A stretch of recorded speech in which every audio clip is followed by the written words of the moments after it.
Here's a scene you don't see very often. A fundraiser for a symphony that's a BYOP evening. That's bring your own pot. Cheers.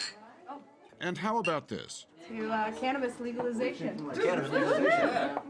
Friends getting together after work, not just for drinks, but for pot and munchies. In most places in the U.S., parties like these would be illegal. But we're in Colorado, the first state in the nation to legalize sales of marijuana for recreational use. There were parties all over Denver when the law allowing recreational pot passed in 2012. And lines stretched around the block last January on the first day of sales. Business has been booming ever since. Tourists have been flocking to the state. An estimated 80,000 people were at this massive marijuana celebration in April.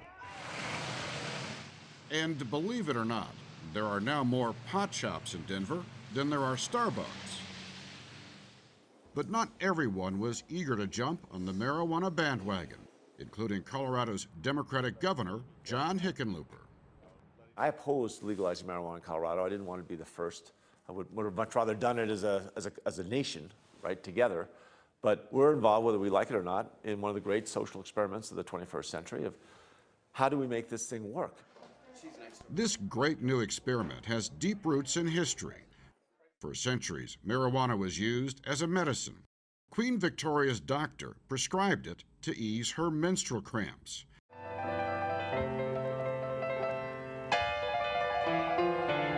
But it was virtually unknown in the U.S. until the early part of the 20th century.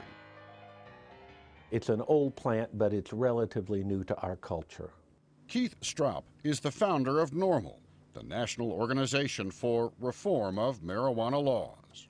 The only people that anyone knew in this country that smoked marijuana during the early years were either Mexican-American migrant workers or jazz musicians. Have you ever met that funny reefer man? Oh, that funny reefer man. And in fact, there was enormous racial prejudice at the time. He's a man that smokes that joint. And some of our early government officials took advantage of that by running reefer madness campaigns to convince the rest of us that it was really a killer drug. That if you smoked marijuana, you would commit violent acts. You would end up going insane. He's hopelessly and incurably insane, a condition caused by the drug marijuana to which he was addicted. Marijuana was outlawed by the federal government in 1937. Then in 1970, it was classified as what's called a Schedule I narcotic. To this day, it's in the same class as heroin. That means using, selling, or even just possessing marijuana can carry harsh penalties. In this case, the use of the criminal law causes more harm than the drug itself. Stroup has spent his career trying to change that. In 1996, largely due to lobbying by his group, California became the first state to allow marijuana sales for medical use. Since then, 21 other states and the District of Columbia have passed laws allowing marijuana for patients with illnesses like cancer, AIDS, and epilepsy.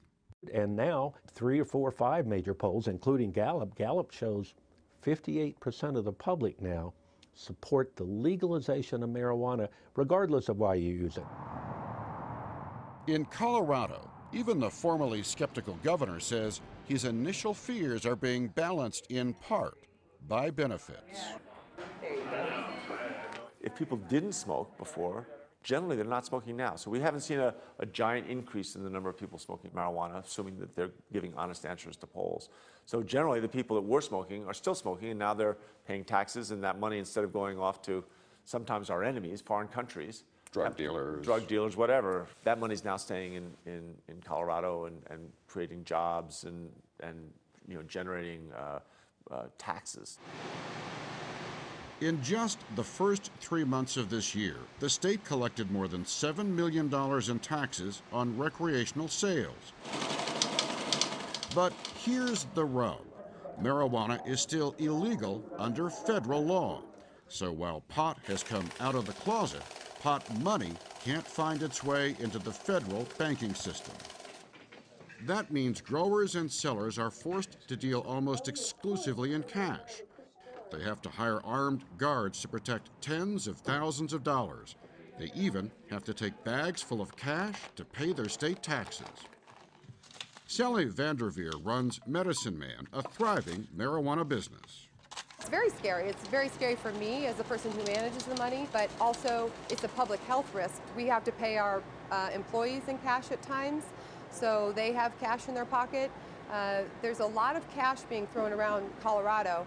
Governor Hickenlooper just signed legislation that will set up an in-state credit union for marijuana money, but it's unlikely to fix the problem anytime soon. Still got to go through the Federal Reserve and be approved by the Federal Reserve. That's going to be tricky. Despite the challenges, legalization is gaining momentum. Washington made recreational pot legal at the same time as Colorado, and sales will begin there this summer. Alaska will vote this November, and maybe Oregon, where a petition drive is now underway. As states experiment, the Obama administration has taken a look-the-other-way approach. But in a couple of years, a new president may not. Rand Corporation's Bo Kilmer tracks marijuana trends. So you could have a new administration come in and they could easily try to close down the commercial businesses. I mean, that's not hard. We have their addresses. So it's possible that the federal government could do a 180 under a different administration and say to Colorado, close the stores or we'll come in and close them for you. Yes. Who's up next? But for now, a gathering like this one in Boulder is a choice instead of a crime. And the man who opposed legalization, Governor Hickenlooper, now sees that Colorado may change minds ever so slowly across America. This didn't pass by just 1 or 2%, right? It passed by more than 10%. Got more votes than President Obama in that election. It sure did. And I think if we do our job properly, then I think other states will follow. And I think, you know, we might 10 years, 20 years down the road see a point where the country is much more tolerant as a nation.